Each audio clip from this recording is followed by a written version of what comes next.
last week on the Before Midnight podcast. Welcome back to the podcast. We are so excited to be chatting with you today about being the light in a worn down world. The world doesn't have the hope that a lot of us hold, and that honestly I take for granted a lot of the times, like having that hope in the future. And we can look around at the world and the chaos and everything and the stuff we see on the news, and I think about sometimes if that's all I knew and I didn't have like the love of Jesus that I live by every day, it would be really exhausting. And it like gives me a lot of empathy for the people in the world that don't have that. And a lot of the times I think it can be a little bit of a challenge, because even growing up at a Christian school, people that were very open about their faith, definitely in high school, like anybody that was very open about their faith, and at chapel they would sing the praise songs and stuff, they were kind of looked down on. And it was actually almost like the cool thing to be questioning your faith and to be in the back and act like too cool for this kind of thing. The older I've gotten, the more I think I've realized that the people that I've been afraid of that might think less of me for it, they seem like they're hurting so much. They don't actually seem like they have it all together. They actually look like they're struggling or they're searching, and it makes it not so much like, oh man, I gotta be, I can't share my faith or something like that, but it's like, man, why wouldn't I share this? Yeah, I mean, it's what they're looking for. And the older people get, the high school naive confidence kind of starts to fade, and then people get mortgages and they get kids and they get, bosses, and they get older and they get, diseases, and then all of a sudden they're like, what am I doing? And that's when the answer is Jesus. God calls us to be the salt, but when we are trying to conform to the world, we lose the saltiness. And people who are looking outside and they're looking at Christians, and all they're seeing is people that are equally frustrated. They're equally impatient. They equally are anxious. It's like, okay, why would they want that? Right? What exactly are we offering?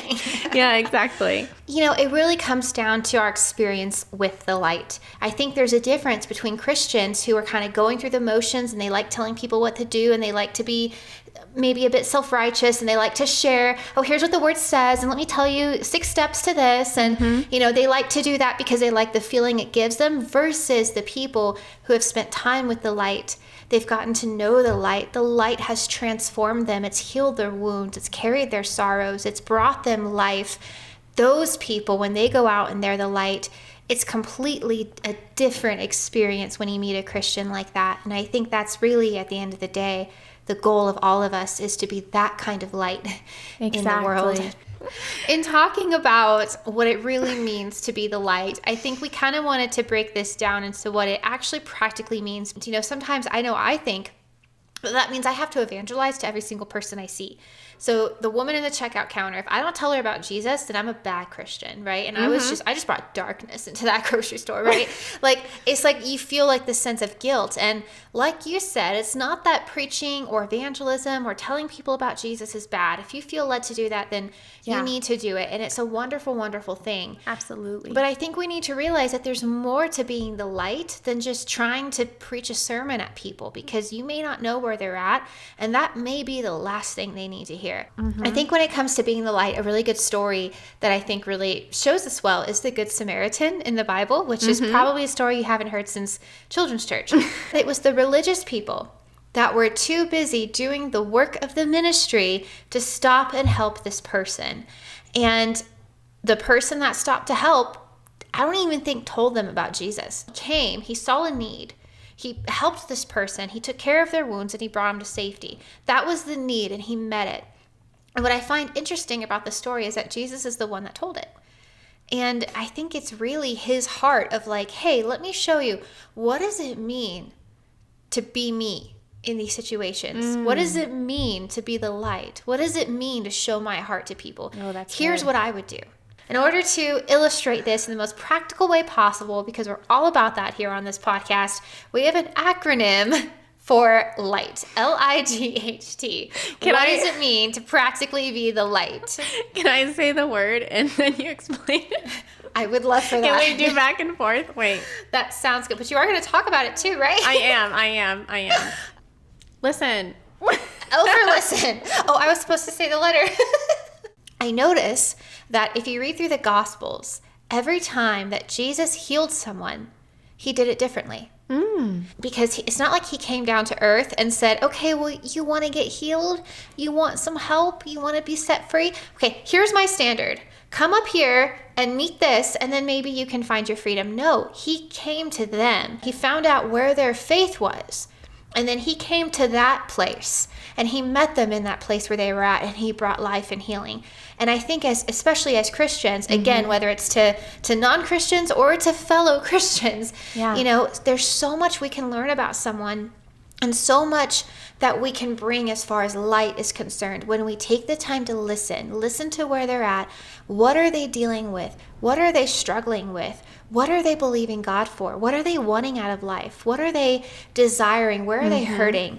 And then meeting them where they're at, rather than just coming in with our opinions and our ideas about everything that's going on and kind of shoving that on other people. It's so easy to, instead of listening, you're wanting to just solve it. And I also fall into this sometimes. Yeah. Like trying to just, okay, well then do this, do that. I see the solution. Let me help you. Yeah. And sometimes that's good. Sometimes that's what people want. But just the importance of people feeling like they're heard is really important. So the next letter in the acronym is I.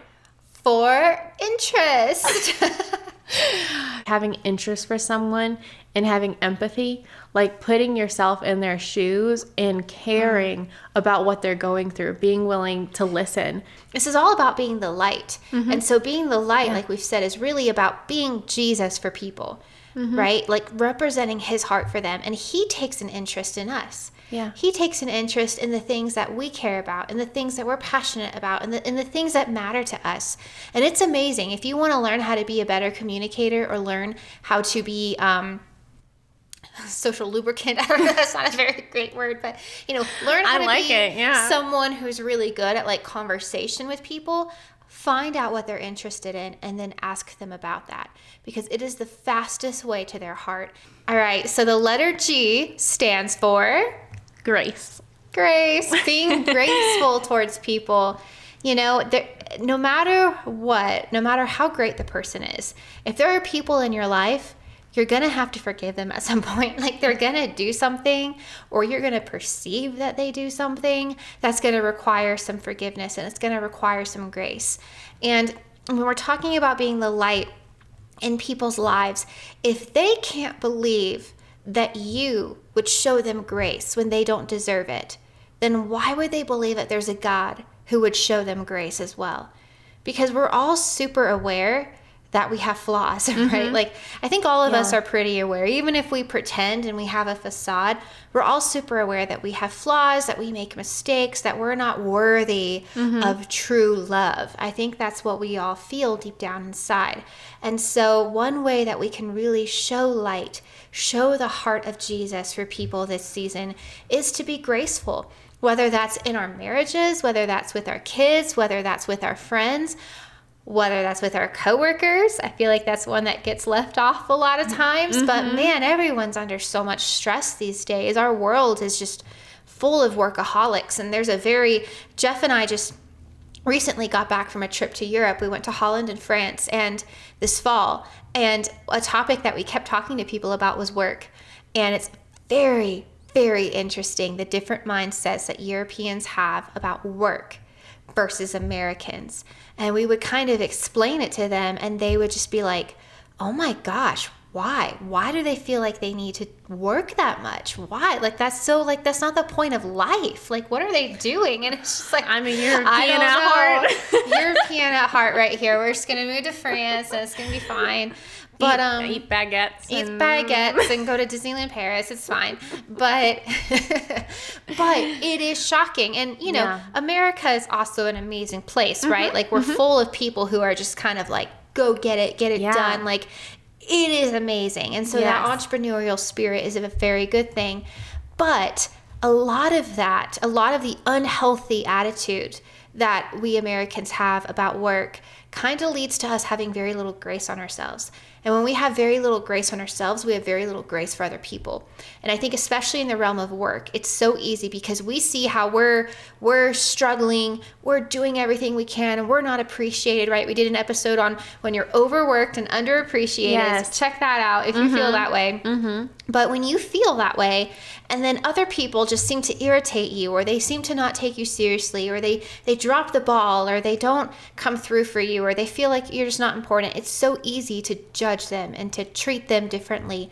But a lot of times those are the people who very much need grace, because they probably have no grace on themselves, and they're also probably under an immense amount of pressure. Like you said, showing empathy, right? Putting yourself in other people's shoes. If you take a moment when you feel bitter or frustrated, put yourself in their shoes just for a moment. It will supernaturally wipe away harsh feelings for them. Yeah. Like it just will. If you truly do it and you're truly wanting to see what their life might be like, or what it might be like to have their pressures, or have their life, or their forgotten dreams, or their struggles, right? Or their marriage, whatever it is. It's like if you put yourself in that situation for a moment, it will instantly take away those harsh feelings, and then it will allow you to rise up and extend grace to them. And that may be one of the most powerful ways that we can show light in this world. Yeah, and we're talking about, like Jesus and being the light and how he lives and how he reaches out versus a world that's very worn down. And I've noticed more and more, like the way of the world is not to give grace. And it's more so like they've wronged me. Okay, just cut them out, Like that's the way of the world, unfortunately. And so it is so important to realize that like God is a God of grace. And when people are looking at different entities, different religions, different groups, they go by the fruit of that group, whether we like it or not. That's just kind of how it is. Like we look at groups and we're like, okay, what is that producing, And I always want to tell people, it's not really about the people, it's about Jesus. Like, look at the word, go back to him. But people will look to us and be like, what is being produced in them? So in 1 Corinthians 5:12, it says, "For what have I to do with judging those who are outside? Do you not judge those who are inside?" And basically what that verse is saying is that as Christians, it's not our responsibility to judge the world. And that might be like shocking for some to hear. And I think it is like a little bit interesting because it's saying, as far as condemning those who are outside the world and disciplining those outside the world, like that is on God. God is going to come, and that's like part of the second coming. But like judging those who are outside in the world is kind of the same as like going over to your neighbor's house and like disciplining them. Like we have a relation. We were talking about disciplining their kids or something. Yeah. We were talking about, I think 2 episodes ago, basically like having, you need to have some sort of relationship with people, and you were talking about like how you'll speak some way to Jeff, and like I'll speak to Brian on something, and that's what it's talking about inside the church. Like we should be holding people accountable to a certain extent inside the church with that relationship. It's different when you're going to do something with your neighbor's kids, like disciplining them, versus somebody in your own family that you've built that relationship with. The next letter in the acronym is H, which stands for Helpfulness, yes, or being helpful. And I think this really goes back to what we were talking about earlier with the story of the Good Samaritan that Jesus shared, is really sometimes being the light in people's life. Like we said, is not so much shoving our opinions in their face or giving them a 5-point sermon on how they can do better in life, but actually just being helpful. What are some ways that you can actually help people in your life? Like the Good Samaritan, that person didn't need a sermon on how much he needed Jesus, right? He needed help. He needed someone to bandage up his wounds. He needed someone to take him somewhere where he could get some food. And sometimes, especially in the holiday season, I think we overlook how much bringing someone into your home, bringing them food, listening to them, just caring about them, helping them with something that they need help with. Maybe it's a problem at work. There have been so many times when I've struggled with something at work, fixing a problem, and someone helps me, whether it's Jeff or whether it's someone else, and I'm like, oh man, that gave me so much hope, and it's like we want to instill hope in people, but sometimes people aren't going to see hope because you tell them that they should have hope, right? Like that's not what produces hope. Hope is the substance of things. No, faith is a substance. Faith is the substance of things hoped for. And in order to have hope, it's a positive expectation of good.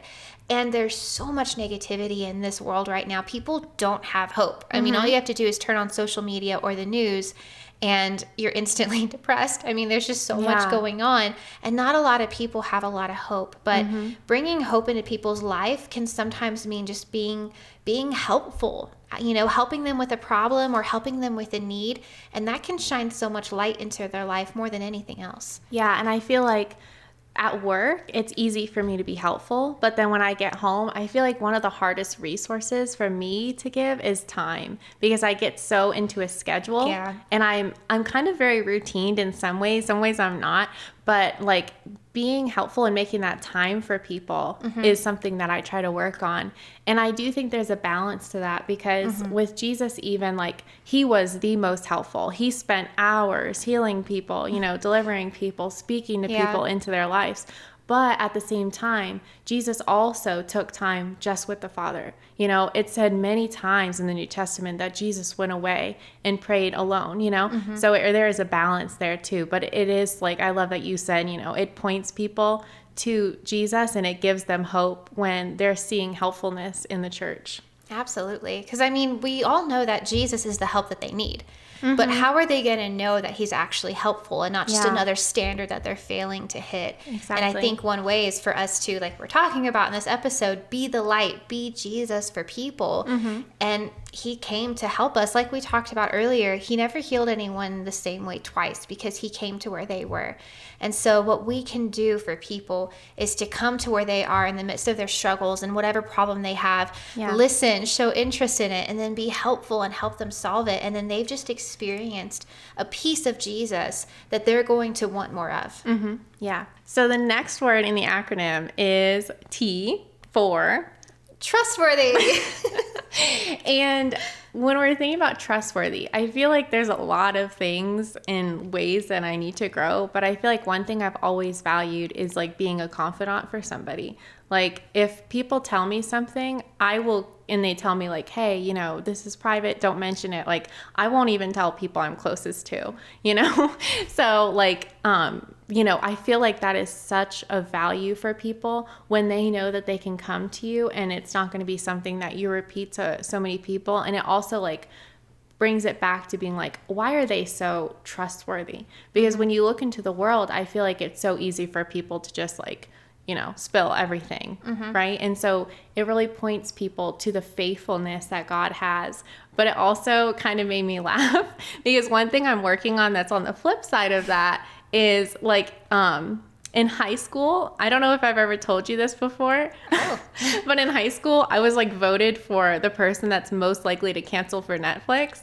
So that's like another flip side of like cancel for Netflix. Yeah, like what does that mean? To cancel plans to watch Netflix. To watch Netflix. Okay, this does make sense. Yeah, I know, because it's like the timing and everything, like being late. So it's like also like working on also being dependable. That is such a good point. First of all, what an interesting superlative that is to be. Did you have superlatives? We did, yeah, but we didn't have that one. That is kind of interesting. But you know what? I am a bit older than you, and I don't think Netflix was such a big thing when I was in high school. It was really when I went off to college. I feel like, that's what all I had was Netflix at that point. So maybe that could be the case, but that's an interesting superlative.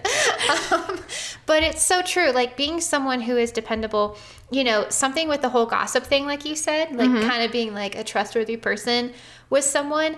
It also, they're going to look at you as whether you're trustworthy or not by how much gossip you share with them. That is so true. And I think that's kind of something that we don't always think about. I know I don't, because there's just something, you almost feel like you're bonding with someone, right? Like you're not always trying to be weird, but you're just like, bonding with them over this and sharing information. But if you're constantly gossiping about other people to someone, they're going to remember. And they're going to know this is not a safe person that I can talk to and open up to.